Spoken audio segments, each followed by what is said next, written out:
And I'm particularly excited about tonight because, in my opinion, this is one of the most crucial issues on validating Christianity that we could possibly discuss. The resurrection of Jesus is absolutely foundational to Christianity. It is not like the sprinkles or the icing on the cake. If Jesus was truly resurrected from the dead, literally, historically, bodily, died and then was resurrected again to life, I would suggest that changes everything about the human existence from then on out.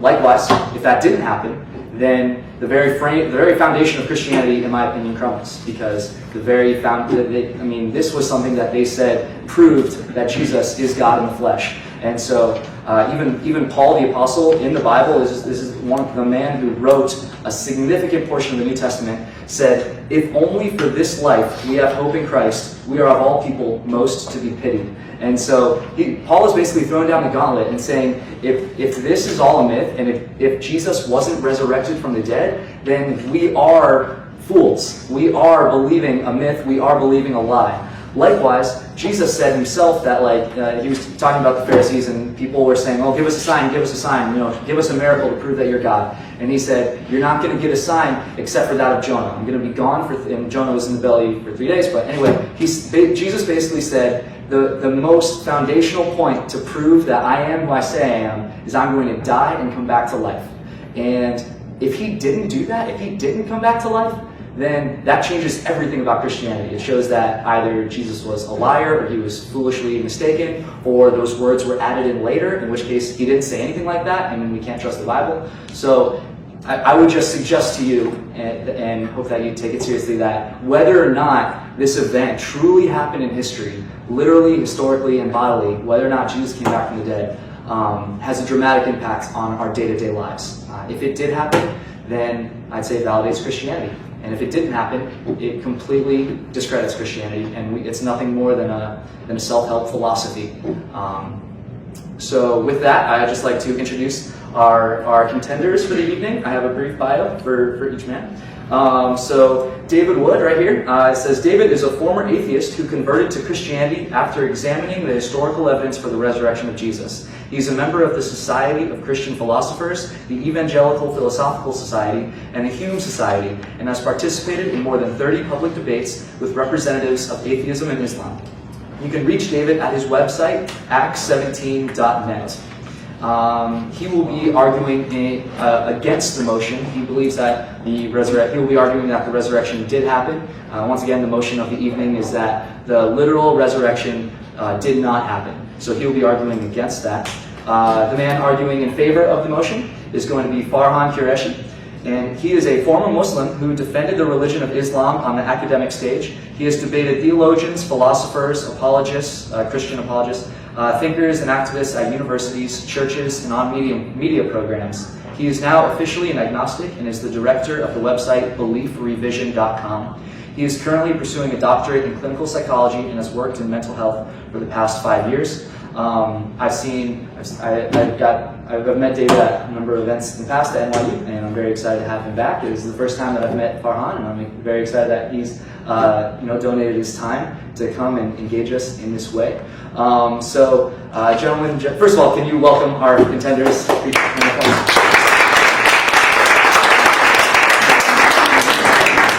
Before we get into opening statements, by no means are you identified solely by your past or any conversion experience or anything like that, but nonetheless, it is kind of interesting the philosophical framework that you both came from and then changed to something significantly different. So would you mind I'll give you maybe a minute apiece to say, not to say what like the single biggest thing was that changed you from your former philosophical identity to your current stance now. Just to give the audience a flavor of who you are personally.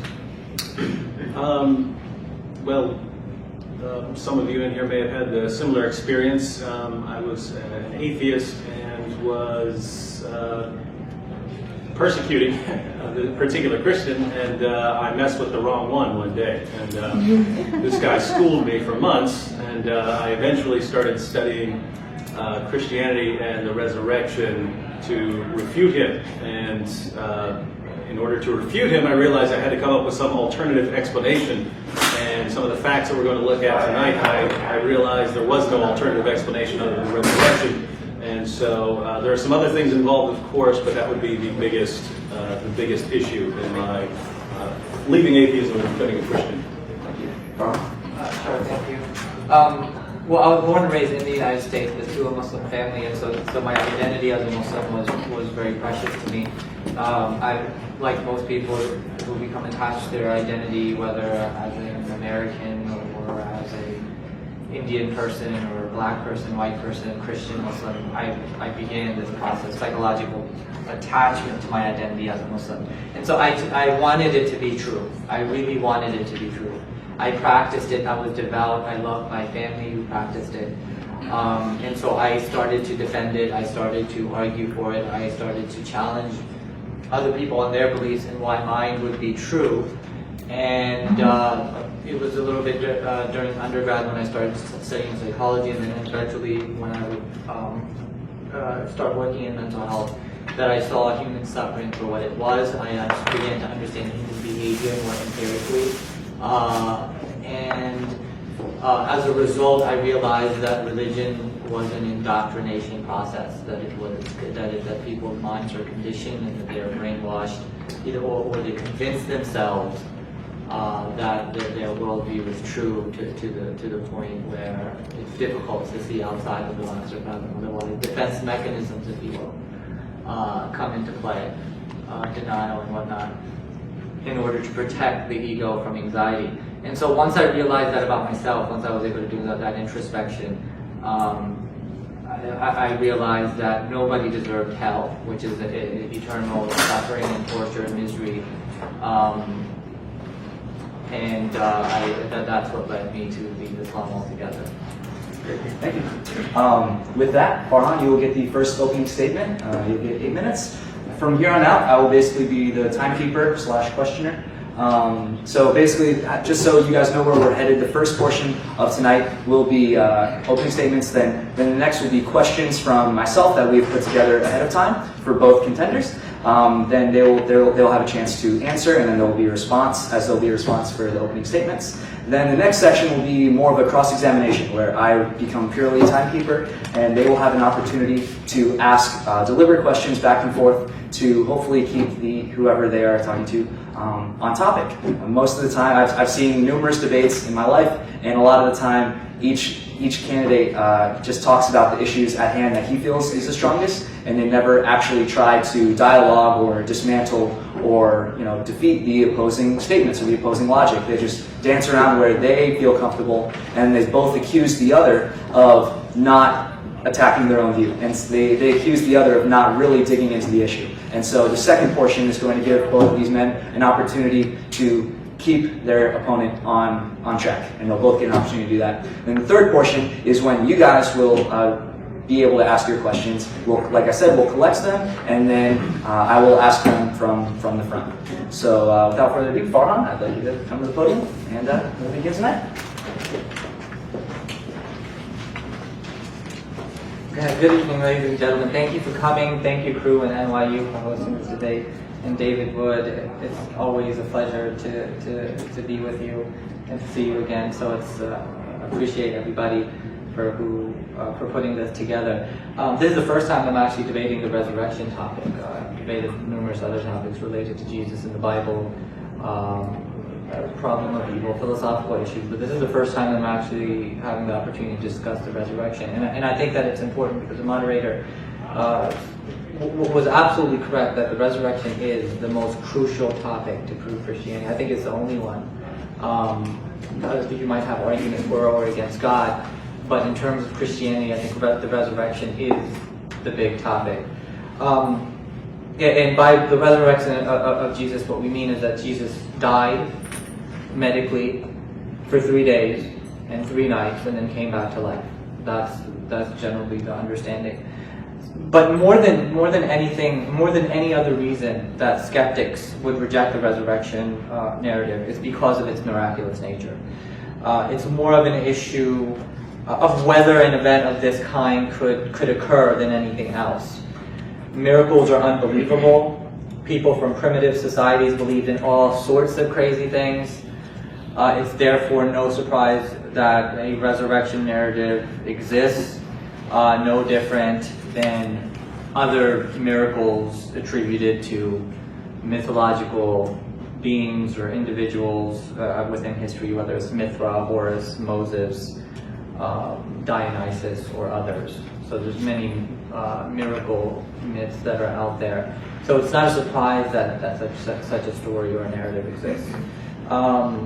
There were a few things, from when I was a Muslim that I still cherish, and this is some of the wisdom gems that you can find perhaps in every religion. But there was a saying of Muhammad, alaysul khabru kal mu'aynati, which means that hearsay is not like seeing. And I think that resonates perfectly well with this situation. Because we weren't there. I wasn't there. I don't know what happened. I don't know what those individuals were possibly witnessing or thinking when they claimed that they saw Jesus resurrected. I think that there's plenty of natural explanations that can be given, though, for the events that took place some 2,000 years ago. Now, the next thing that I want to point out, that God could have absolutely produced a miracle, being an omnipotent or all-powerful being, for the purpose of people believing. He could have done so in a much better and more convincing way than creating a historical mystery, if you will. I think that there could have been something that God could have done better than the resurrection 2,000 years ago in primitive Israel. And so this is the first issue that skeptics will argue, is that extraordinary claims require extraordinary evidence. And I think that this is an extraordinary claim, and therefore the evidence that David provides has to be extraordinary as well. And the reason why the resurrection is even called a miracle is because it is so unlikely, it is so improbable that we have to call it a miracle. Now, the next issue is using history as evidence, because history is somebody hearing a story from somebody else. Bart Ehrman is very famous for repeating that he himself is a historian, and he says that if somebody hearing something from somebody who heard it from somebody else, who heard it from somebody else, who heard it from somebody else, who heard it from somebody else, and that's what we're doing here. We're using history in that sense as evidence, and not saying that there can be no historical investigation. I think historical investigation is crucial to us considering what the past might be. I just think that there's better, or skeptics would say that there's better forms of evidence, and that God, being an omnipotent or all-powerful being, should have been able to produce something more convincing in terms of Christianity specifically. Now, when we talk about the Bible, there's some issues about the narratives even with the Bible, because first of all, none of the authors of the Bible were eyewitnesses, whether it's Paul or the four Gospels. None of them, we don't know who the authors are. These are anonymous titles. The individuals who witnessed the resurrection were lower class fishermen from Galilee, and so they weren't very educated.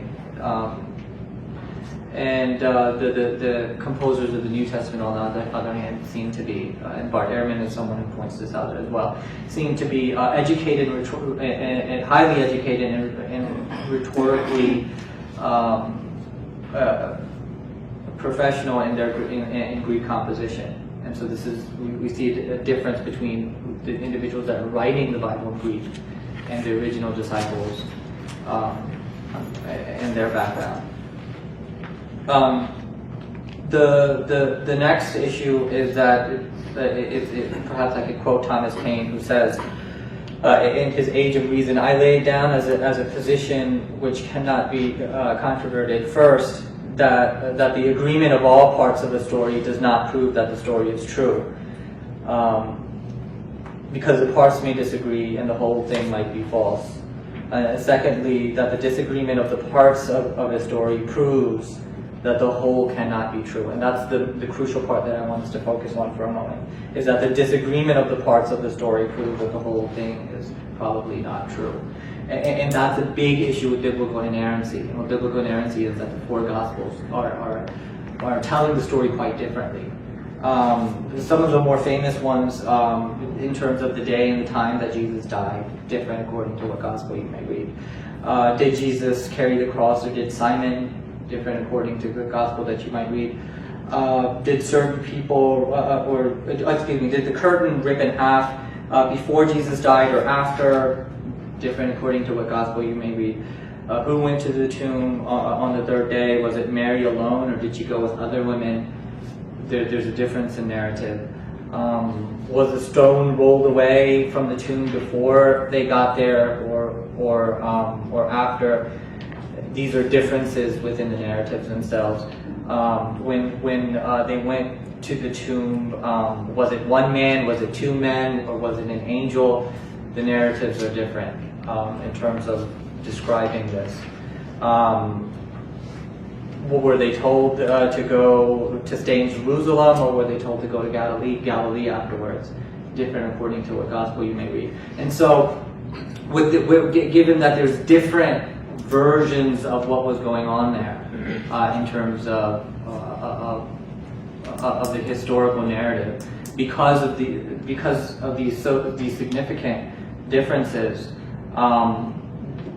one could wonder how accurate the narrative is in the first place. And of course, mind you that these are narratives being told some 20, 30, 40, 50, 60 years after they supposedly happened. Would you mind wrapping up? Okay, sure. And so just to wrap up, there's an issue with miracles being the least probable occurrence. The fact that miracles have never been verified or falsified is the major reason why skeptics doubt this resurrection narrative. Second is using history as evidence. There has to be better evidence in it. An omnipotent God should be able to produce better evidence. And then the third is biblical inerrancy, the issue of different types of narratives. And the last thing I want to point out is that there's many other miracles in the New Testament. You'll have a chance to rebut his opening statement, and then you can. Sorry. The floor is yours.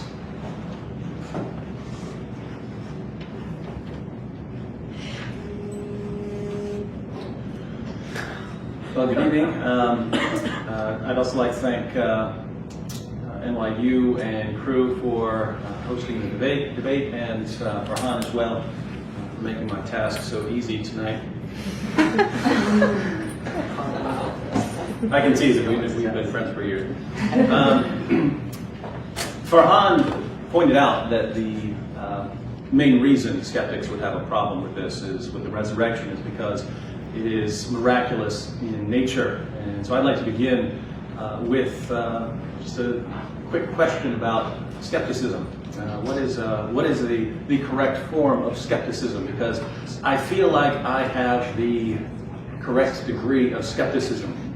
What I find is that many atheists are skeptical of supernatural explanations, but often very gullible when it comes to natural explanations. So any random explanation, no matter how poorly it fits the facts, as long as it's natural and doesn't appeal to the supernatural, we'll accept it. We'll go for that. No problem. No problem. Oh, some matter came together and formed life? No problem. Easy. No skepticism whatsoever, and we're going to see this with explanations for the data surrounding the resurrection of Jesus. I am skeptical of supernatural explanations. If you come up to me and say, hey, my friend was sick and I prayed for my friend and he got better, I'm going to think, your friend's immune system made him better, and that's probably what happened. Even though I would grant, because I'm a Christian, I would grant, hey, it's possible, but I'm going to think that's pretty unlikely. And given that the person does have an immune system, I'm going to tend towards that. So I am skeptical of supernatural explanations, but I'm also very skeptical of natural explanations when they just don't fit the facts. And that's what I found when I came to the resurrection of Jesus. So let's talk about some of the facts first. And there are lots of facts involved here. I'm going to focus on two main points. One, Jesus died, and two, he was alive again after he died. Pretty straightforward. Jesus died and was alive again after he died. And so if you've got that, I'd say you've got a miracle on your hands. And that's what we find in Christianity. Now, there are all kinds of lines of evidence for Jesus' death by crucifixion. The early sources that we have, multiple sources, multiple independent sources. We have Christian sources, Jewish sources, Roman sources. Everyone agrees that Jesus died by crucifixion. This isn't disputed. If Farhan wants to dispute it, we can go into some of the evidence. But I'll just point out, given what we know from history and the historical sources and what we know about Roman crucifixion, this is not disputed at a scholarly level. And I'll quote a couple of non-Christian scholars here just to give you an idea of what even non-Christian scholars say about Jesus' death by crucifixion. Atheist New Testament scholar Gerd Ludemann says that Jesus' death as a consequence of crucifixion is indisputable. So it's not, hey, we have some good evidence for it. It's indisputable historically.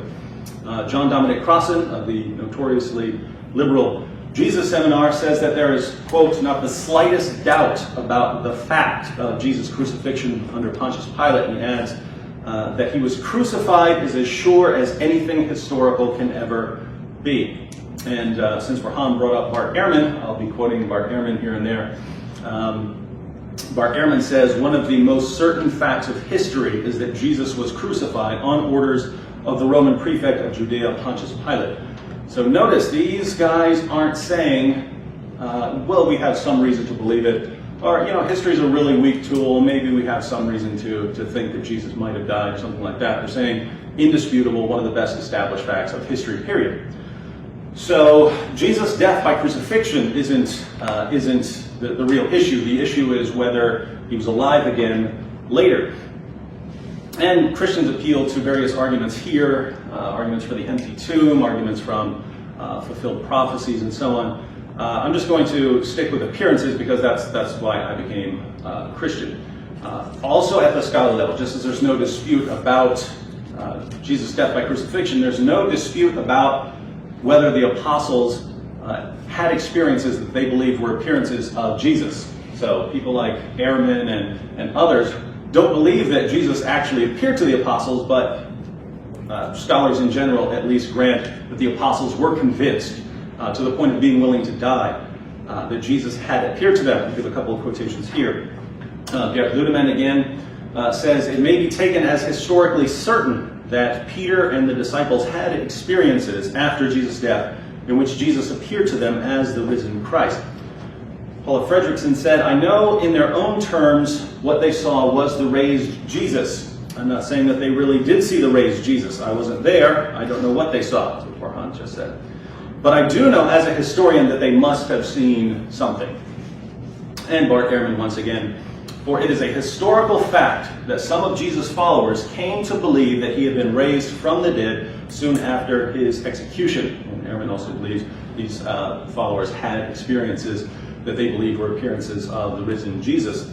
So, the question, and I'll just stick with that data, I'll just add two interesting components to the appearances. Some of those appearances were to enemies of Christianity. So Jesus' half-brother James rejected Jesus during his earthly life, and soon after Jesus' death, James comes back and starts preaching, even to the point where he was eventually stoned to death for preaching the gospel. And the Apostle Paul, of course, who was an early persecutor in the church, tried to wipe out Christianity, also started preaching Christianity, started preaching the gospel based on the claim that he had seen the risen Jesus. So both friends and foes claimed that Jesus had appeared to them. And let's just stick with that data. There's more, but let's stick with that data since time is short. What's the best explanation for these facts? Lots of people, I believe, die for things that aren't true.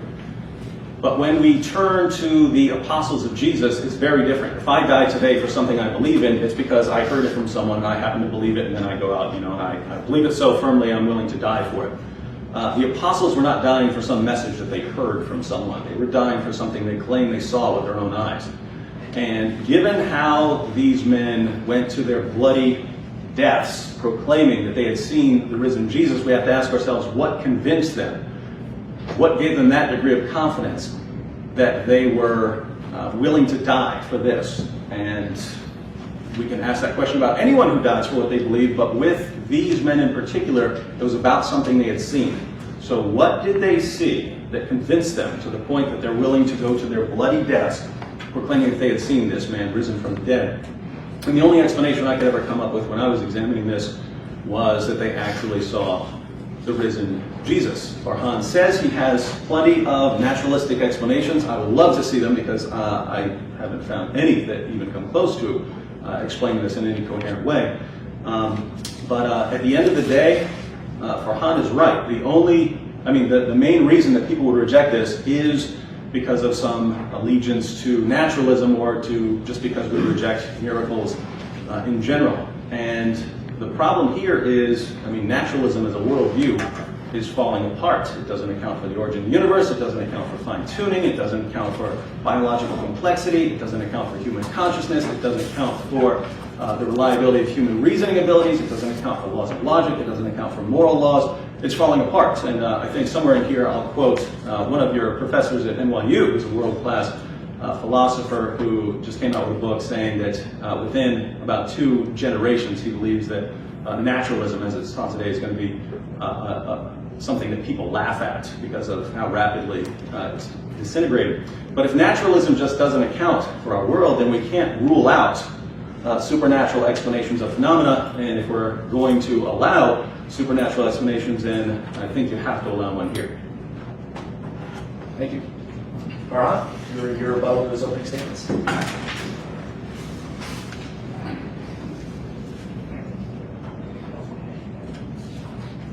All right, thanks, David. And one of the things that he says is, why were these disciples willing to die for? Well, what caused their confidence? And was it something that they saw? And did that happen to be the resurrection? Well, what we know through group psychology is that it doesn't have to be one particular incident. We have to understand that these were individuals that were traveling with Jesus, that they were absolutely overwhelmed and rebellious against the Roman rule at the time, and so they had this emotional and political connection there. It said that the fishermen were absolutely treated unfairly by these Roman rulers. The fish that they would catch for the people was not compensated, and so these people were upset by their situation. And here comes a rabbi or somebody who's professing to be a rabbi, and he's gathering these individuals up for a very long period of time. So there's this social, psychological connection there. And so it's not just an incident of seeing the resurrection, all of a sudden they're willing to die for this. Rather, this is something that was psychologically conditioned. They were convinced that Jesus was the Messiah and what he was claiming. And so this is more than just an issue of just witnessing a resurrection. In terms of naturalism failing in numerous areas, it's not an issue of simply being naturalist worldview. It's an issue of what can be verified and falsified empirically.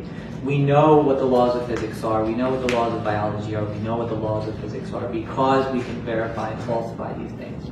Miracles cannot be verified and falsified, and therefore we must be skeptical of any claim of a miracle that cannot be verified and falsified in that sense. So this is an issue of the scientific method. It's not an issue of a philosophical worldview. Now, in terms of what they had seen, I agree. I agree with David that the disciples must have experienced something or saw something, but it's also possible that through social psychological phenomena such as the misinformation effect, and you guys can look that up on your own time, that these people simply convinced themselves that they were seeing something, while certain others may have been, for example, hallucinating. And what do we mean by hallucination? Obviously, when we talk about seeing something, whether in the external world, we're talking about light that goes through the retina and creates a vision inside of the brain. If the external stimuli is not there, we know that it's variant brain chemistry that's causing it. That's the only two explanations that we can have for visions. But my time is up. All right.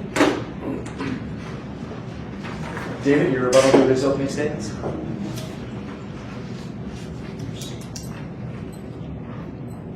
All right.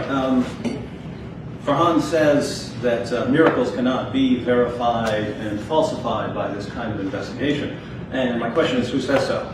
I mean, are we just laying that down as a rule? I don't agree with that. So if he has some reason to believe that, I'd love to hear it. And I'm going to ask, if we're laying this down, how could God ever do anything to convince us? I mean, imagine if God appeared to us right now with striking lightning bolts and so on. It would be open to us to say, wow, that David Blaine's really boning up on his magic here.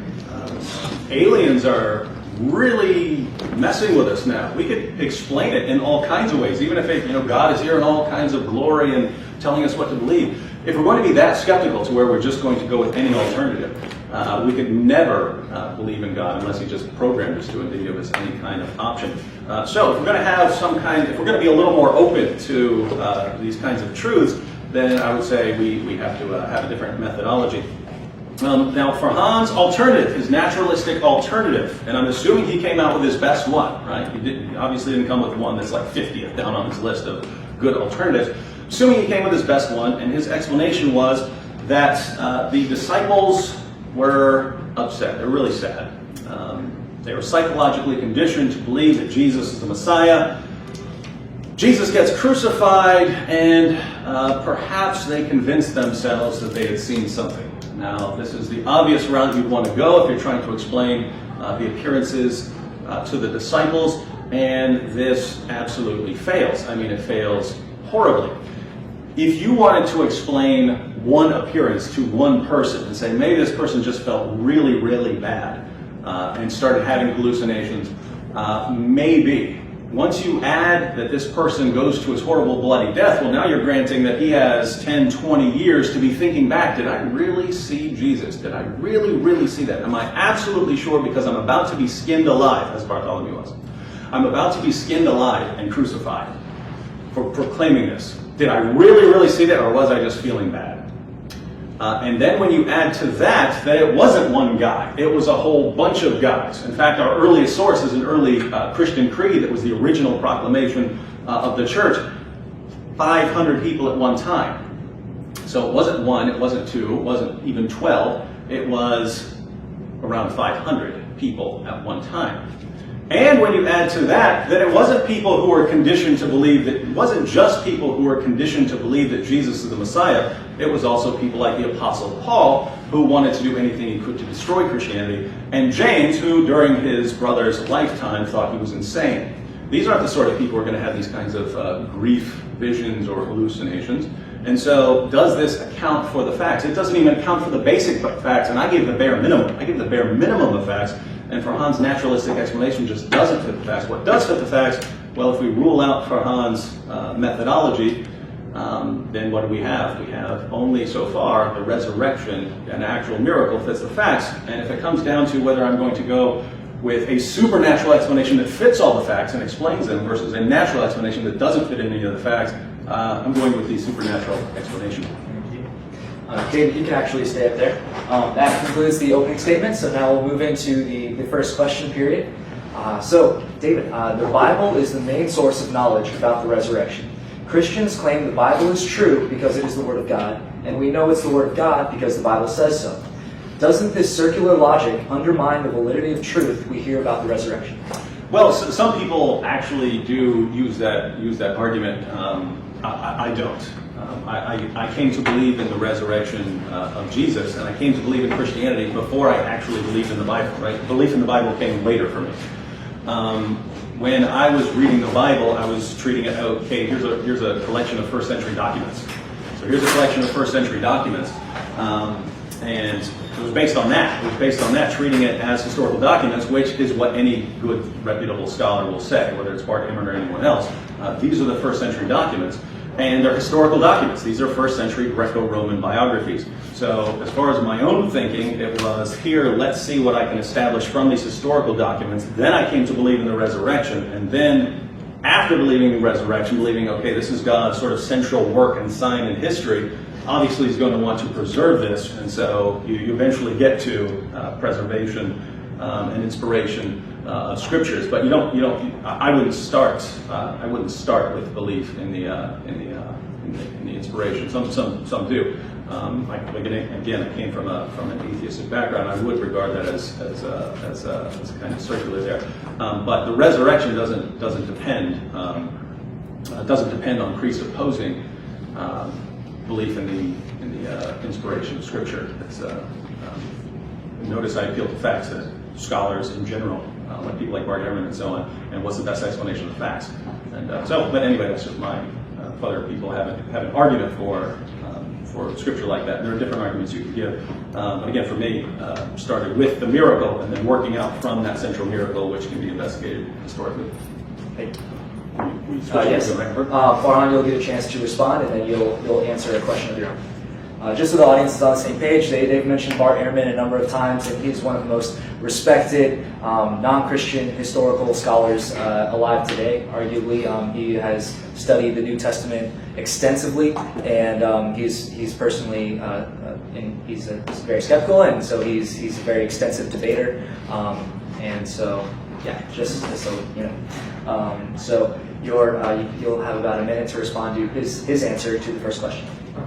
Yeah, just a note on Bart Ehrman. He was actually a devout Christian who went through seminary as well, and due to the problem of evil and suffering, as he cites it, decided to have a change of belief. And I think that's very important too, because David here was an atheist, I was a Muslim, and there was a radical transformation in terms of belief revision, which is what I'm focused on nowadays. Is philosophically what is causing belief update, belief revision. You can see that on my website, beliefrevision.com. But in response to what David said in terms of circular reasoning and using the Bible as a primary evidence for the historical resurrection of Christ, I would say that to me is a problem. It's furthermore a problem in terms of how the date in terms of which the narrative were being told, the inerrancy that I mentioned in my opening statement, the contradictory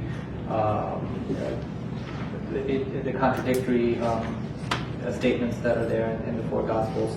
And so, I obviously do think that it's an issue, and I do see somewhat of a circular reading. I think that there might be some extra biblical accounts that talk about the crucifixion event, but I don't think that they get elaborate enough in terms of post-mortem appearances. Great. Farhan, you can actually remain at the podium. This question is for you. So, many early Christians were willing to be put to death because they would not recant that they had seen Jesus alive again, including, as he mentioned, people who were not associated with Jesus, such as his enemies, such as the Apostle Paul, who later had a belief revision. So even his enemies were willing. Why would they do this if they fabricated the events?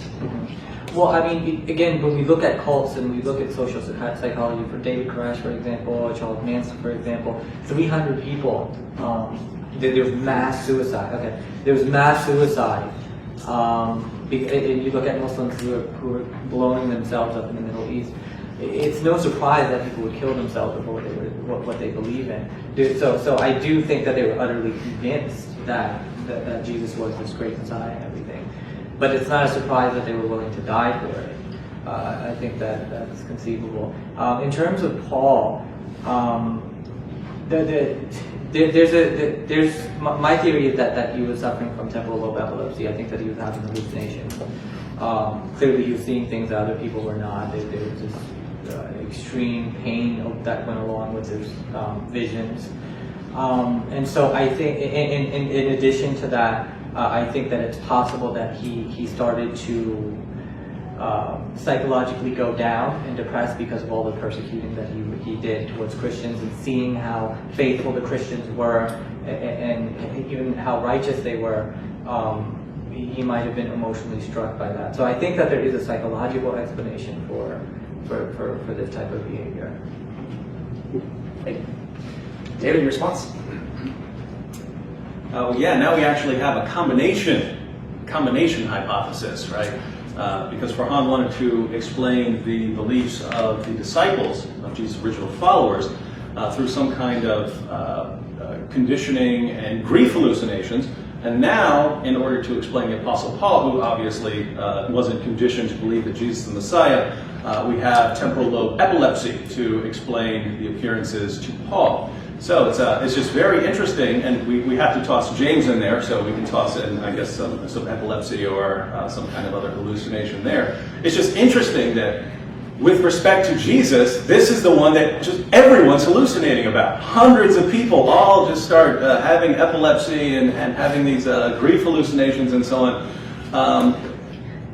Is there such a thing as a natural miracle? I mean, it's just something so inexplicable on naturalistic terms that we have to say, wow, that is so improbable. That must be a natural miracle. There's no way all of that came together. So Farhan is saying that the supernatural explanation that Christians are using is just unbelievable because it's so miraculous in nature. Well, Farhan, I think that when you're putting that many improbable things together into one, you've got a natural miracle on your hands, and I'd say that's worthy of skepticism as well.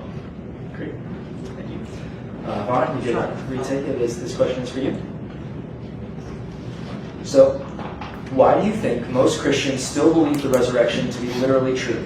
If reason and logic cannot lead one to, which I'm assuming you would agree with the statement, it is not logical and reasonable to believe this literally happened. So, if reason and logic cannot lead one to trust that it actually happened, what is the main reason they still do so? Again, I would give a psychological explanation for it. I think that they want Christianity to be true. I think that it's consolatory. I think it gives them inspiration. I think it gives them meaning in life. And that is something that's very difficult to give up, because if there isn't a God, then what do I have to live for? What about all the things the suffering that I've been through?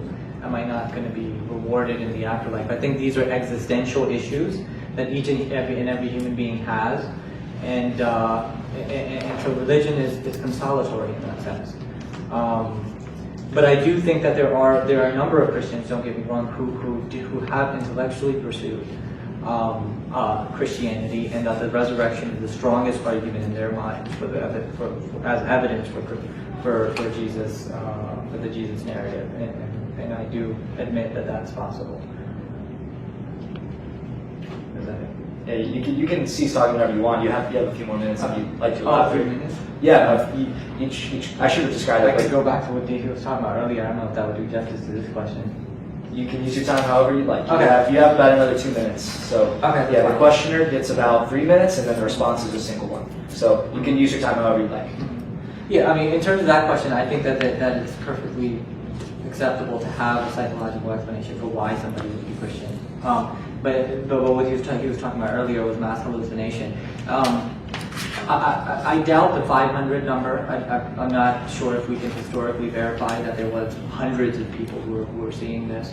I think that that's what's in the narrative, and just like we have the discrepancy in terms of what was going on between the four Gospels, I think this number could have been made up. There's another incident where hundreds of people were actually resurrected. It wasn't Jesus.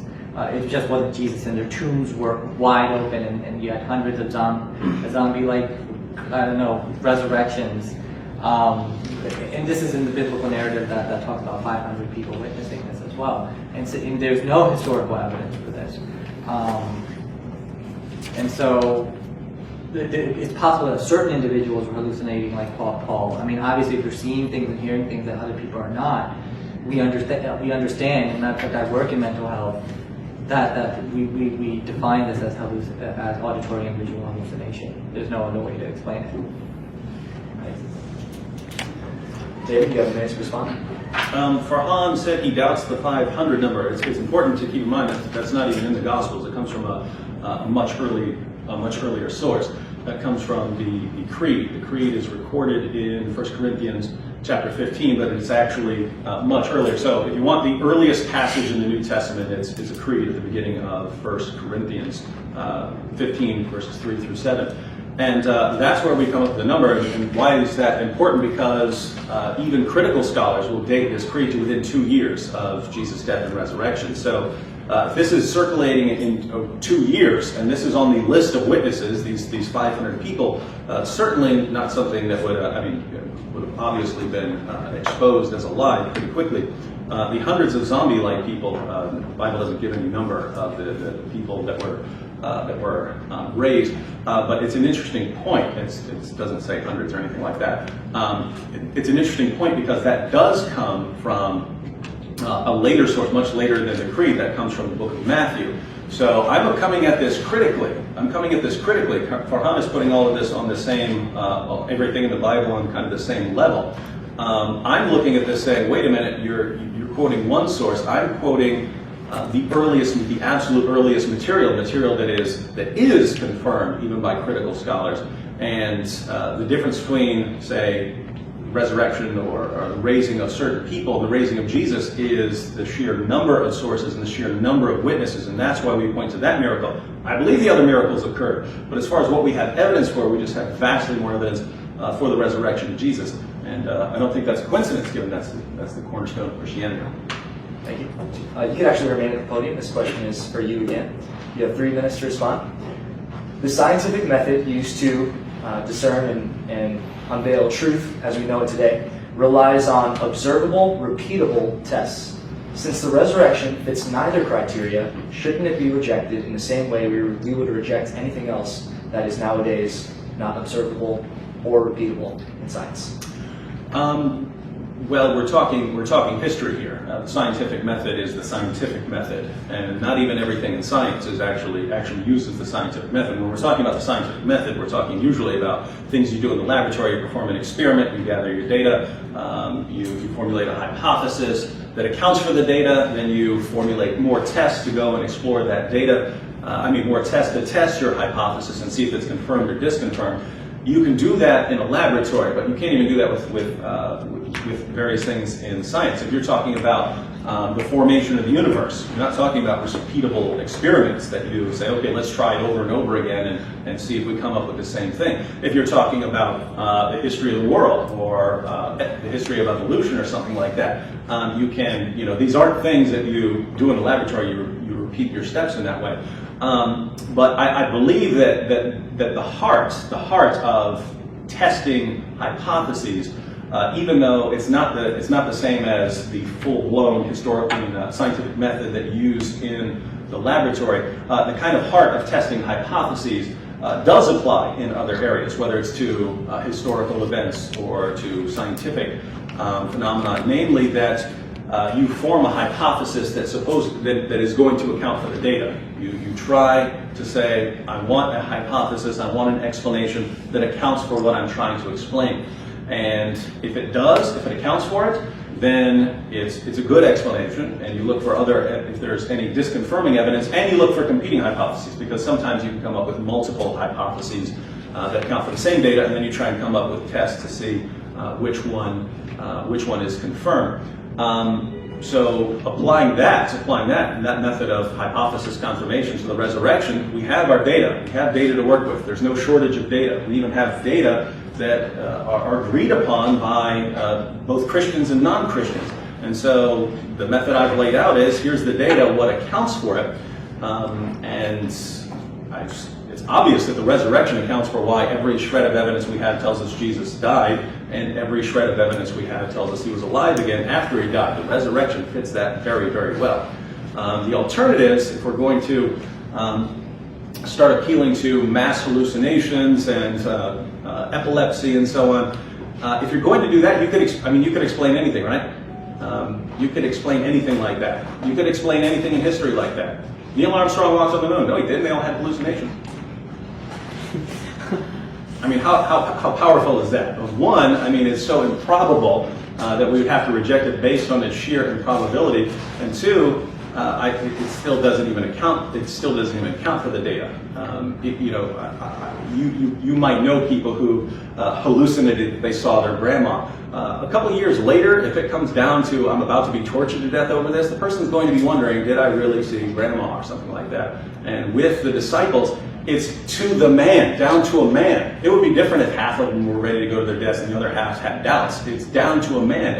No one had anything but complete confidence that they had seen the risen Lord, and you just don't explain that with hallucinations or epilepsy. Thank you. Farhan, you have a minute to respond to his answer about scientific observability and repeatability in this topic. Sure. Yeah, I mean, during my opening statement, I said that there could have been a better omnipotent God could produce a better way, a more convincing way to establish himself to humanity. And so I do think that perhaps something scientific would be superior to the historical event 2,000 years ago, particularly in a primitive society that's susceptible to all kinds of beliefs. And particularly in a very low educated aspect of that culture. Could there have been something superior to in terms of science? Yes, but I think that it would be even better if our generation, through a generation that has technology and broadcast ability, to be able to witness something like that, and that would be something that would be far more powerful, and God, being omnipotent being, should be able to produce that. Thank you. All right, I'd like to thank both of you for that first question period. Now we're going to move on to the more cross-examination period, where one person will get a chance to, to the best extent of their ability, speak in nothing but questions. Feel free to word an objection with a question mark at the end, however artfully you want, but I encourage you to speak only in questions to keep your opponent on topic, and then after 6 minutes of that, you will get, whoever is asking the questions will get a chance to respond however they like with words for about 2 minutes to answer the answers that they just heard. So David, you are the questioner first. So at this point, I'm simply time. So begin. Yes, Farhan, if we're going to assume from the beginning that a naturalistic explanation is always going to be better than a supernatural explanation, can you think of something God could do apart from programming us to believe in Him? Is there some miracle that God could perform that we just absolutely could not attribute to some natural explanation? Well, I mean, because God is a supernatural being, I would imagine that God could produce supernatural. If God exists, God would be a supernatural being and would be able to produce supernatural. I mean, could you come up with any sign that God could give to us right now that we could not, by any stretch of the imagination, attribute to something natural? I think a resurrection in today's day and age would be phenomenal. I think any of the miracles that are attributed to Moses or Noah, in a day of technology where we have cameras and ways to document. But given that we do have a superior technology, wouldn't it be easier to explain away the appearance of a miracle? No, I think if a person is medically dead and comes back to life and people are clearly seeing it, that would be But couldn't you just say, obviously everyone is in on some sort of fabrication? Right, so that they're making it up as a broadcast. Or couldn't you say that an alien came and did this? Could you say that? I mean, I don't know whether I would fall to conclude that an alien. I've never seen an alien, so I don't know. It would be natural. It would be a natural explanation. I'm sorry, just to cut you off. You've cut off his words a number of times, so just to be fair. Yeah, you can. They do that all the time in court. Oh, I know, I believe it, but just to be fair to each side, we'd like him to be able to finish the sentence before the next question follows up on that thought. No, I think that God should be able to produce a supernatural miracle that is convincing to each and every one of us. If that's His purpose, if miracle producing is what God must do to convince us, then I think that there's probably better ways than just miracle production too. What would some better ways be to convince us that God exists? Subjective revelation. Can you give us some examples? Personally coming down to each and every person and having communication with that person. How could we not attribute that to hallucination or to aliens or to someone trying to trick us or anything like that? Well, I mean, I'm definitely a person who doesn't discount hallucinations. I think that there could be some true reality to hallucinations that people are seeing. And I think that there's certain mystics and psychiatrists that would agree with that. So I'm not against hallucinations being, just dismissing hallucinations. I think that they could have profound revelation. But in terms of, I think that there's a wide range of hallucinations, and they symbolize different things to different people. Farhan, you said extraordinary claims require extraordinary evidence. Do you see why some people might regard explaining all of the appearances, both to some friends and foe, as hallucinations that gave them such confidence they're willing to go to their bloody deaths? Can you see why some people would regard that in itself as an extraordinary claim, that there was that level of hallucination? Well, I mean, I would wonder what the level of hallucination that we're talking about is, how many people were included. I think, like I said, the 500 number, even if it's in Paul's writing, Paul wasn't there. Who did he hear it from? There's no verification in the four Gospels of that number. And there's, for example, there's nothing about the empty tomb in Paul's narratives either. There's talk about his resurrection, but the empty tomb happens to be completely, that Paul was completely silent on. And so there's issues in terms of the biblical narrative. And I would wonder how many people were actually convincing themselves or hallucinating in this scenario. So suppose we go with kind of the lowest number, let's say 11 apostles, 11 followers of Jesus, plus James and plus Paul. Can you see why some of us, myself included, would regard the claim that these 13 people all became so convinced that Jesus appeared to them, not seeing some foggy vision, but so convinced that he had appeared to them and had given them commands that they go to their bloody deaths, attributing this to brief hallucinations or epilepsy? You see why some people would regard that as an extraordinary claim, extraordinary. No, I mean, I can see what you're, don't get me wrong, Dave, I completely understand what you're saying in terms of, you know, the numbers here, but I think that there have been examples in history, in India in particular, where several individuals have seen, for example, the guru levitating. There's several stories of that kind. There are examples of organized schizophrenia and schizotypal individuals, and matter of fact, Harold Camping was one of the most recent ones. What they didn't necessarily hallucinate, but that doesn't mean. But we're talking about people who have variant brain chemistry that cause hallucinations coming together to form cults. That is something that we do know and have researched. Do you know of other examples where you had sort of friends and foes all coming together, hallucinating about the same person and going to their deaths, or the confidence that is instilled in them? Or is this kind of a unique? I mean, I think that they were all pretty much friends. I think James was the only foe that we know of. I mean, Paul came a lot later, but James was the only one, and he was Jesus' brother. So there was some emotional connection there. All right, thank you. David, your response to what he's just said? You have 3 minutes. Well, again, you say 3 minutes? Actually, for the sake of time, can I make it 2? Sure. I asked Farhan for an example of, I asked him for several times for an example of something that God could do where we couldn't, we still wouldn't believe it. If we're going to use this, we can just spout any naturalistic explanation we want, and that's going to be more believable. Again, if that's our methodology, nothing God could ever do would ever convince us. And so, if your methodology that you're using from the very beginning makes it so that even if God exists, there is absolutely nothing an all-powerful being could do to convince you of something, then I'd say you've got a flawed methodology, right? It sounds like you're deliberately ruling that sort of thing out from the beginning as part of your methodology so you can never even get to the truth. I mean, think about it. Farhan would grant the possibility of the existence of some being like God, and yet, following the methodology he has, there's nothing that being could ever do to convince him of it. And so, if it's possible that being exists, obviously we should have a methodology that allows us to discover that it exists. But using his current methodology, we could never do that.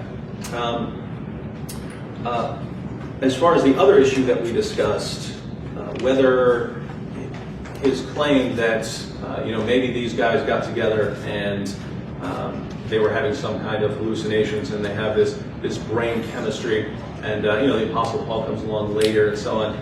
Maybe this is a combination of epilepsy and hallucinations.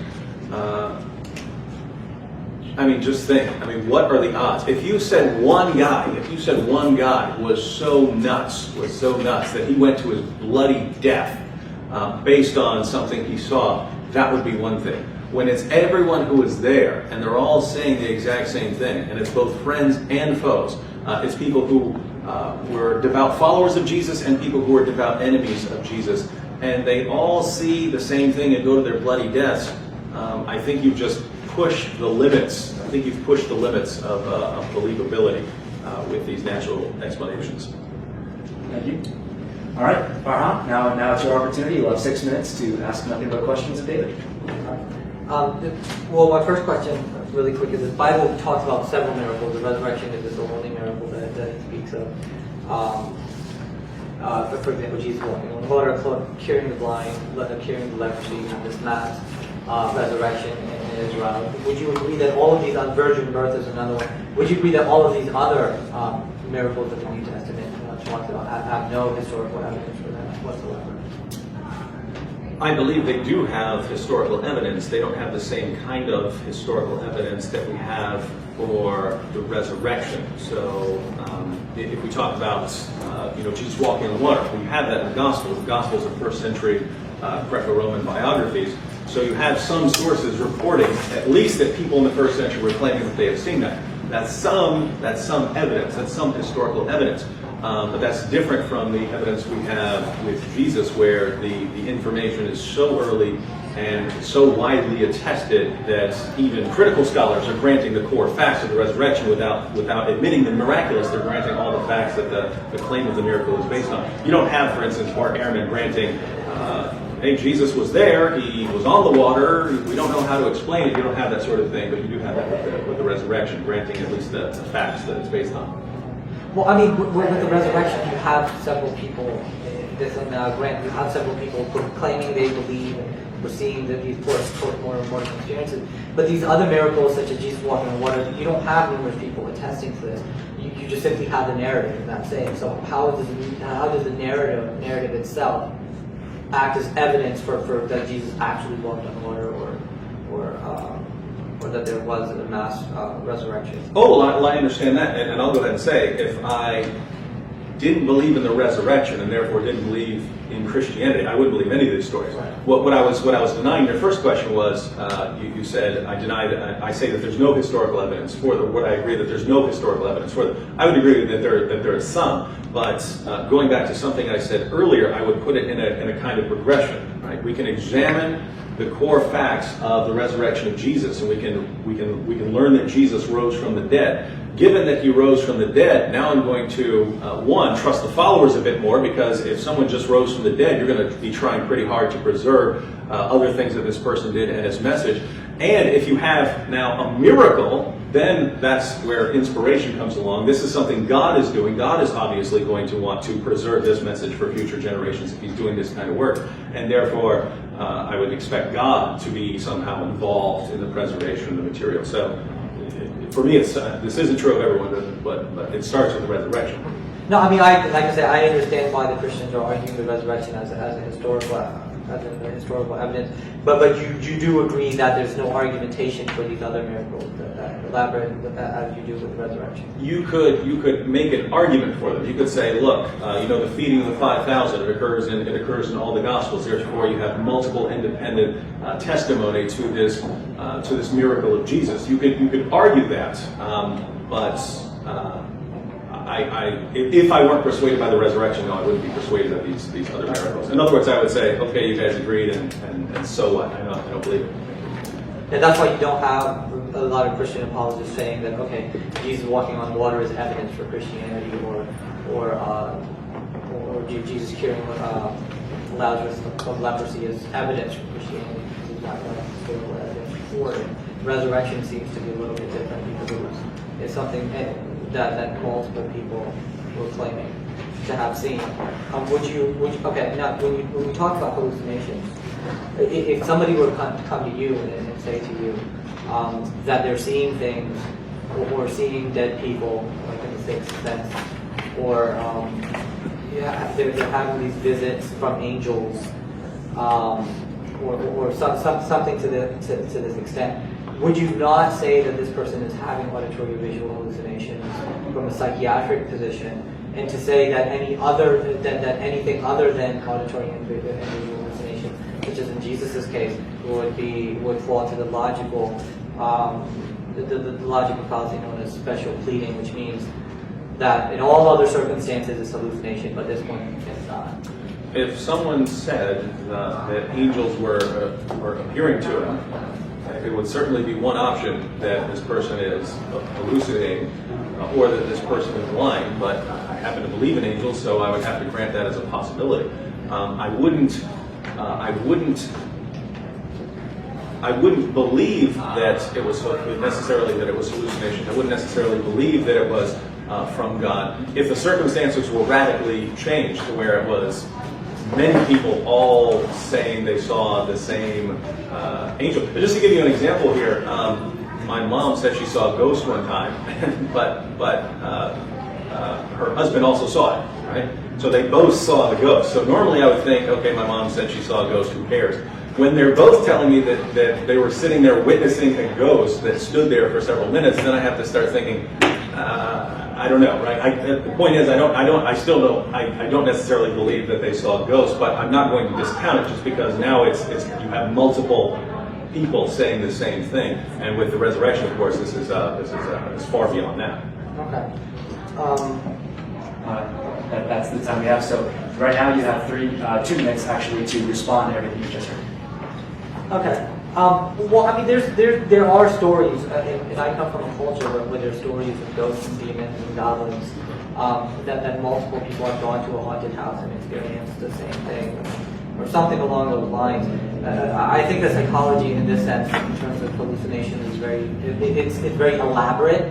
So there's a lot of different types of hallucinations that people have. Especially when there's communication that, oh, I saw this. Like, for example, the misinformation effect in social psychology, we know that this information can be fed into a person, and a person genuinely believe that they saw something that they really did not.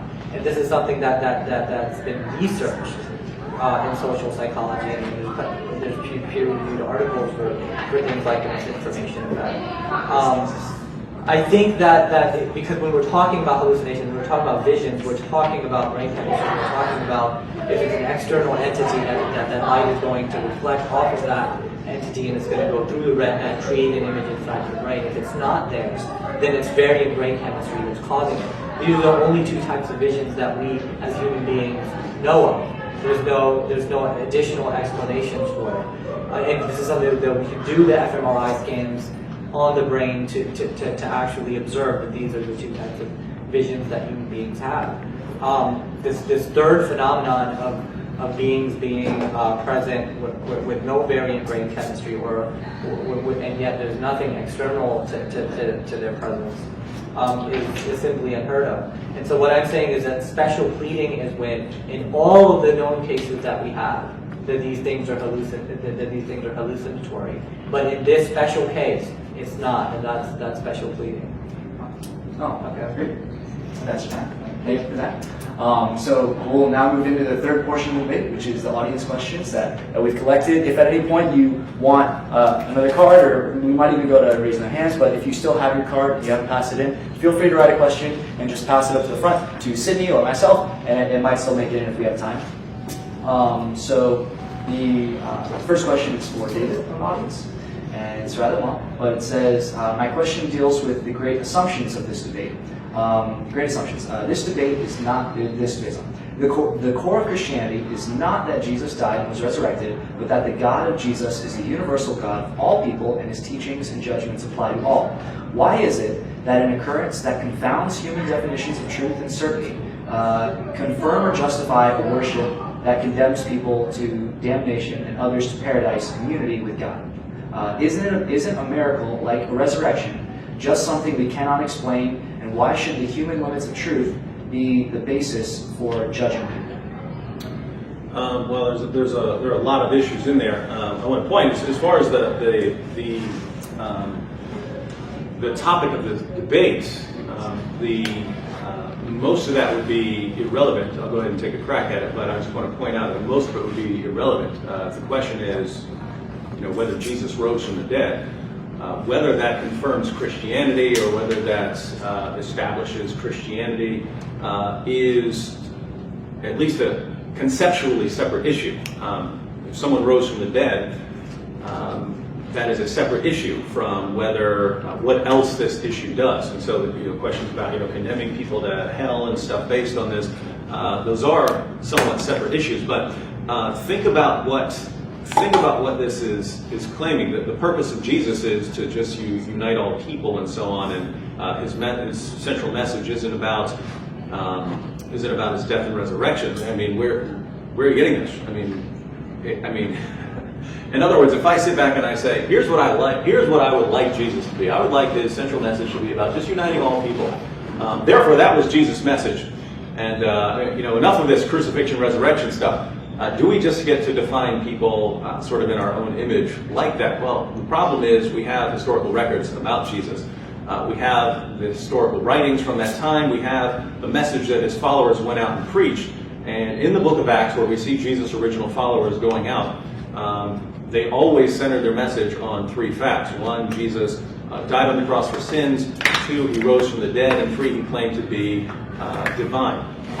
And so if that's the message Jesus' followers were taking away from him, I think you can't just say, but I don't want Jesus to be that, therefore I'm going to say he's something else.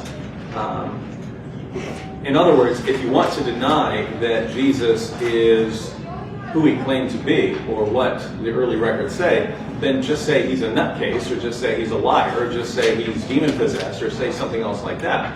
Don't rewrite Jesus in your own image. So we have the message. You have the ability to accept the message or not accept the message. I accept the message because it was confirmed by miraculous revelation. And the difference between Jesus' message and everyone else is this core miracle. In other words, if I'm going to listen to anyone tell me about God, I'm going to listen to the guy who rose from the dead. So I'm going to listen to Jesus, but if I'm going to listen to Jesus, I can't sort of tell Jesus what I want him to be and then demand that he be like that. I have to let Jesus speak for himself, and as the one who rose from the dead, if anyone deserves to be able to speak about God, it will be him. Thank you. All right, Farhan. This one is more so for you.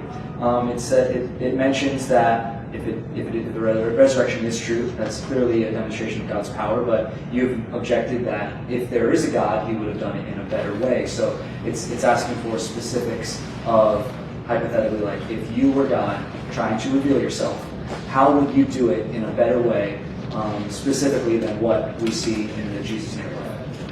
Yeah, and that was kind of what David asked me earlier as well. I think that David asked that same question. I think that it's unfortunate that God has to play hide and seek to begin with. I think that that's a bigger issue to me. And not only that, but why does God want to be recognized or worshipped in this way? It seems a little bit narcissistic. It seems arrogant. I think that if there is a God, that there has to be a better purpose than simply believing in an entity that created us. There has to be a story of growth and transformation, but that's not what the Christian message points to. It points to a doctrinal acceptance of a resurrection that pleases God and allows you to avoid an eternity of suffering. That type of message it just doesn't resonate with how I experience life. When I experience life, I experience love and compassion and empathy between human beings. I feel that I have a connection with human beings in nature. That resonates more to me, and I think that this miracle production that people are looking for from God to convince people that he exists it's a silly game of hide and seek, and I don't believe that that's what divinity would entail. Thank you. All right, so for David. It says, so even assuming that the resurrection is true, the question is something to the effect of Jesus never completed all of the prophecies of the Old Testament. For instance, he never brought all of the Jews back to Israel after the Roman conquest of Jerusalem about a century after the resurrection. And he never rebuilt the temple and never brought world peace, never established the government on his shoulders, such as what the prophecies of the Old Testament said that the Christ figure would do. So even if we start with the assumption that the resurrection is true, how do we still claim that Jesus is God, as the Christians say he is, in the wake of the broken prophecies we see elsewhere? Well, as far as Old Testament prophecies, this was one of the reasons that some people were rejecting Jesus. They had certain expectations about what the Messiah was going to do. Jesus isn't doing those things, therefore, whoever this guy is, he can't be the Messiah, and yet he's claiming to be the Messiah. What's wrong with him? If we agree that Jesus is the Messiah, and if we agree that Jesus rose from the dead, the rest of it isn't hard to put together. So if Jesus rose from the dead, then his message would seem to have God's stamp of approval. Jesus says that he's the Messiah coming to bring the kingdom of God, that he's going to go away and that he's going to come back. So any prophecies that hadn't been fulfilled at the time of Jesus, obviously going to be fulfilled in the future. And that's why you have Jesus claiming in the Gospels that he's going to come back, he's going to judge, things like that. Now, if you reject the resurrection, I would say, yeah, he doesn't fit. Who cares what he says to begin with? But if we're saying that, because the question, it sounded like the question was, granting the resurrection, how do we reconcile all these other things? Well, if we're granting the resurrection, then we're granting that he does have this divine confirmation, and therefore what he says about returning and so on, that all fits together. And so once again, it kind of comes down to whether you accept the resurrection or not, as far as whether this fits together. Sure. Just staying to the part of the question, though, like the Old Testament prophecies do paint sometimes a rather different image of what we see of the historical Jesus, though. For instance, he never established a power structure like the Jews thought he would, or the Pharisees thought he would. He never brought about world peace, things like this that the Old Testament says the Messiah would do. Does that discredit Christianity in any sense? Well, no, because again, if we're talking about Old Testament prophecies, if you look at Isaiah 53, I've sat down and read this to a Muslim who didn't know what I was reading. I said, "Who's this about?" "Oh, it's about Jesus." It's written 700 years beforehand, but it so obviously fits with Jesus' death by crucifixion that I'd say it's clearly about Jesus. As for other prophecies that don't fit, once again, Jesus said he's coming back to judge. He is coming back to bring peace and so on. And so if those sorts of things, let me put it this way.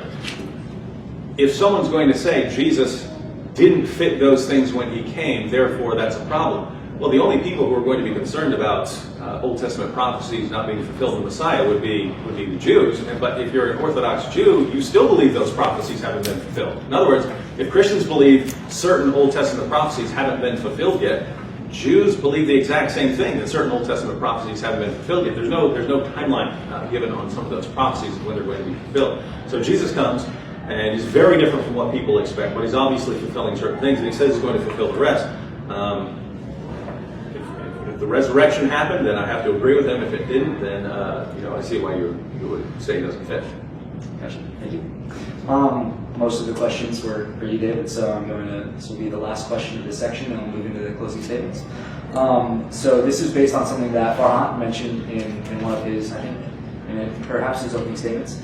And it says, what are your opinions on the literary significance of the images in the Gospels? He mentioned that they were uneducated fishermen who produce these very articulate, very literary, very noteworthy pieces of historical work. So is it possible that a group of well-read scholars gathered to write the next Aeneid? No, I didn't get to this, but I completely disagree with Farhan's description of the Gospels. The Gospels are exactly what you would expect, given the people who are claimed to have written them, with the possible exception of John. So Mark, we don't have much of a description of, but he seemed to be a well-to-do young man, a traveling companion of Paul and Barnabas and so on. So he didn't seem to be some dumb, uneducated person. Matthew was a tax collector. He would have had some education. He wasn't a fisherman. He was a tax collector. This was a businessman.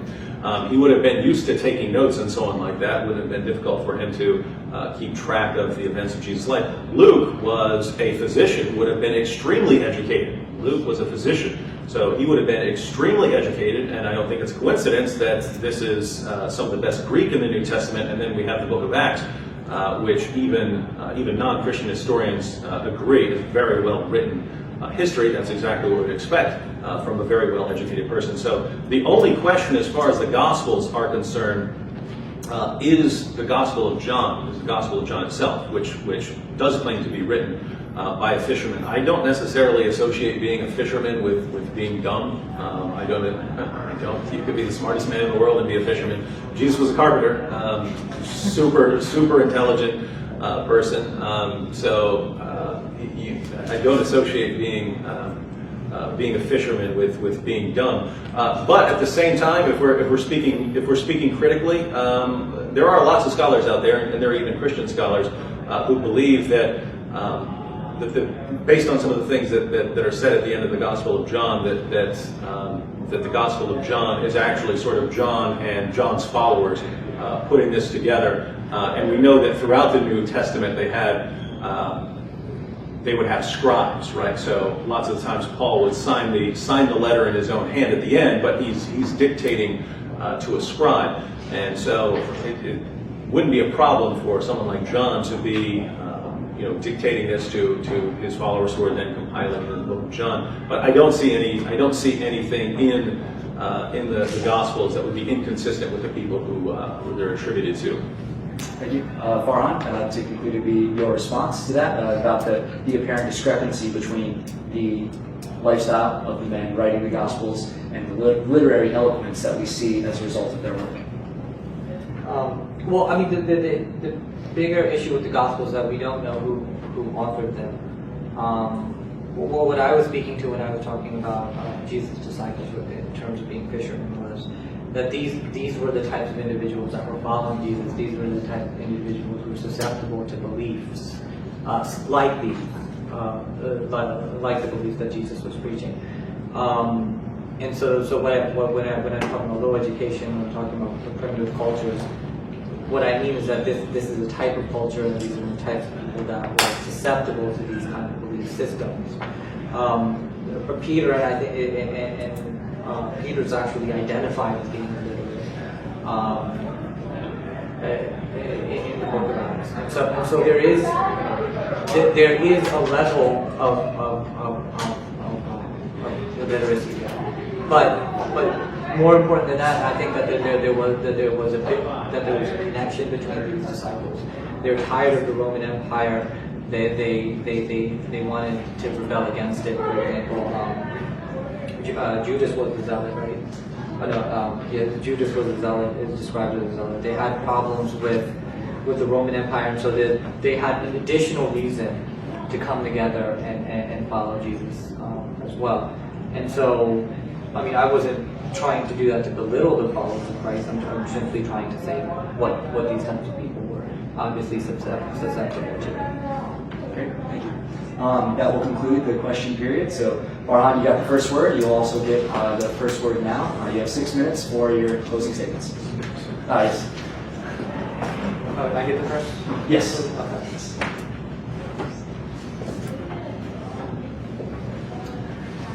Okay, so the question tonight was, did Jesus rise from the dead? Is this something that we as an educated 21st century people, is this something that we can come to believe in? Is this sufficient evidence for us to believe in the God of Christianity? And I would argue that this is the strongest argument that Christianity has.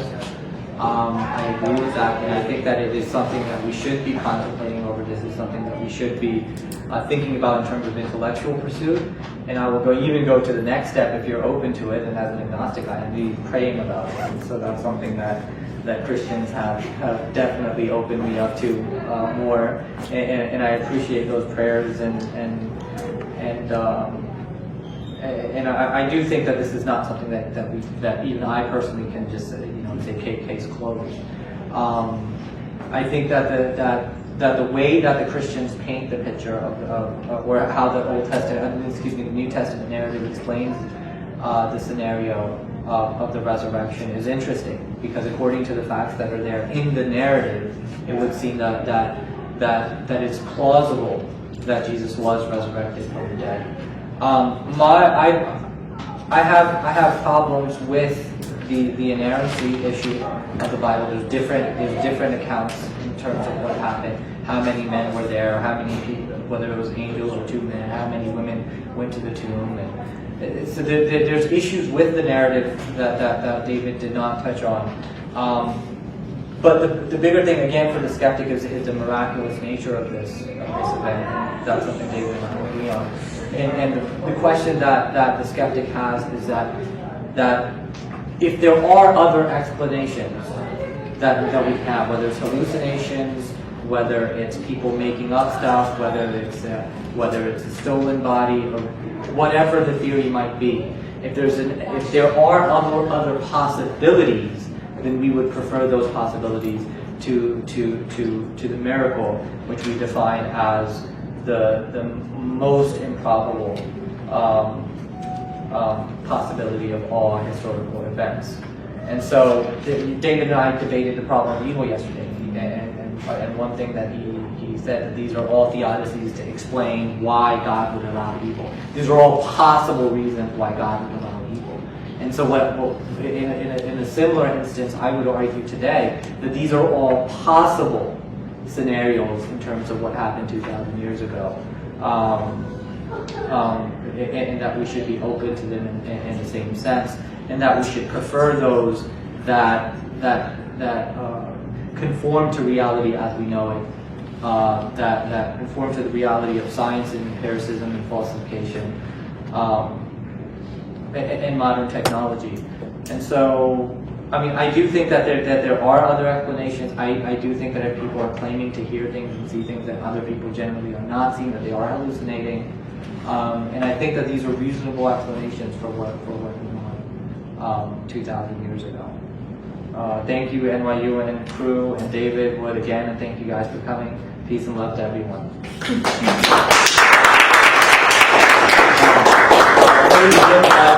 If you guys could take out your contact cards and comment at the very end about who you think has been the most convincing while he is giving his concluding remarks, then we'll collect them after he's done. So yeah, just write the entire time I'm giving my closing statement. Quickly. Multitask. Or at the end, you can be as respectful as you like, and then right at the very end. But please, at least give him your ear. If you can multitask well, then write. If you can't multitask well, then prioritize David and listen and write later. I got 6 minutes? About, yes.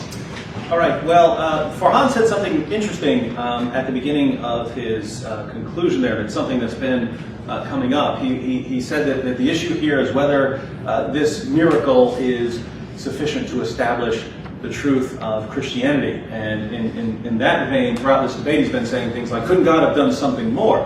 And I'm looking at this very differently. The question is, did Jesus rise from the dead? The question of what it confirms, or how well it confirms it, or could something else confirm it, those are different kinds of questions. So, in other words, Farhan is thinking, I really don't, I really have lots of problems with this Christianity thing. Now let me go and investigate the evidence for it and see whether it confirms all this stuff I don't like about Christianity. And obviously, you're not being unbiased there when you're examining the evidence if you're starting with the assumption that you really don't like this. I'm asking the question: did Jesus rise from the dead? And I'm focusing on the evidence. Here's the evidence. Does the evidence confirm that he rose from the dead, or does the evidence leave it open to question, or does it show he didn't rise from the dead? And then, based on the answer to that question, whether he rose from the dead or didn't rise from the dead, or we just don't know, then now what are the implications of this? And so the implications of Jesus rose from the dead. The evidence establishes that, therefore it confirms his message, not the other way around. We don't want his message confirmed, and therefore now we're going to go and try and come up with some alternative explanation. And what is the alternative explanation that we've been offered here? I'll just ask, why do you believe I'm here right now? Why do you believe that I'm standing here speaking to you? If Farhan is correct, you could all be hallucinating right now. We could never know that I'm here right now, because it's possible for all kinds of people to see the exact same thing. Look, if I were not here right now and you were seeing it, it would be in your own mind. It would be in your own mind. That means that the person sitting beside you is not seeing it. Why? Because it's in your mind. It's in your mind. If everyone is seeing it, if everyone's witnessing it, then it's not just in your mind, it's something out there. And what we have with Jesus' disciples, and some foes even, is that they were all seeing Jesus risen from the dead. How do we explain that? I've never seen an explanation that fits the facts other than Jesus' resurrection from the dead. Farhan says that last night in the debate I said, hey, these are possible explanations. We're using possible in different senses here. Last night when I talked about various theodicies, I'm talking about plausible reasons that God might allow suffering. Farhan, it seems, is, well, this is logically possible, right? There's no contradiction in saying that lots of people all were hallucinating the same thing. True, there's no contradiction. It's logically possible in that sense. But it's so radically improbable that it's not something I could ever take seriously, not when there is a perfectly good explanation on the table that accounts for all the facts and does so without any kind of strain given the evidence. Farhan has said that God is playing this silly game of hide and seek. And I'm concerned about Farhan's view of God, that God is sitting there thinking, how am I going to convince these people? Oh, let me perform a resurrection. Oh, that's not working very well. How can I do it? I just can't come up with any way. That's not how things work. I mean, if you take the Christian story as a whole, human beings have decided to rebel, and God says, in effect, okay, if you have decided to live on your own, I'm going to leave you on your own, but I'm going to give you some signs here in case you would like to come to me. That's kind of the message. Not how am I ever going to convince these people? And I just can't do it, even though I'm all powerful. It's not the message. On the issue of the Gospels, he says we don't know who wrote the Gospels. Absolute nonsense. Absolute nonsense.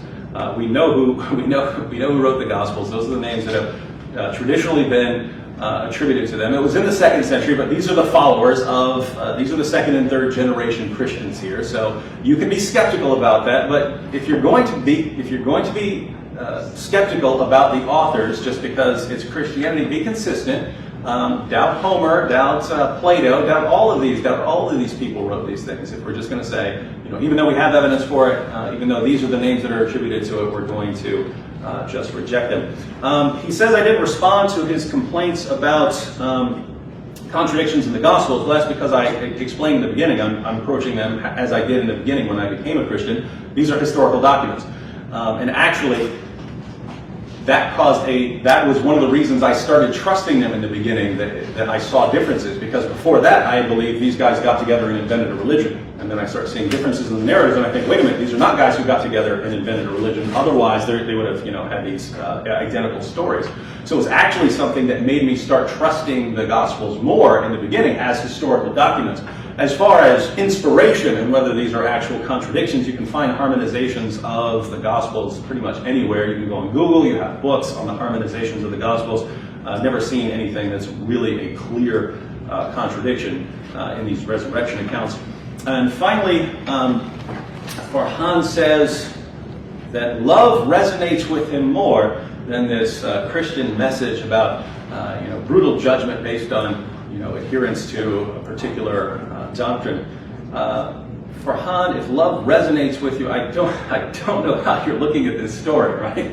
I don't know how you're looking at this story about what happened at Jesus' crucifixion and his resurrection. The idea, I'm not saying you need to agree with it, but I'm saying if your focus is on love, what greater love story has ever existed in the world than that God loved us so much that he was willing to pay the price for our sins, that he was willing to enter creation and be beaten and tortured and killed for the sake of the people he loves that much. You can say you don't believe it, you can say it's all nonsense, but don't say that this story is not about love. It's about love from beginning to end. And when we add the fact that all the evidence we actually have only confirms it through the resurrection of Jesus, I say, Farhan, time to drop your agnosticism. Please thank our minister.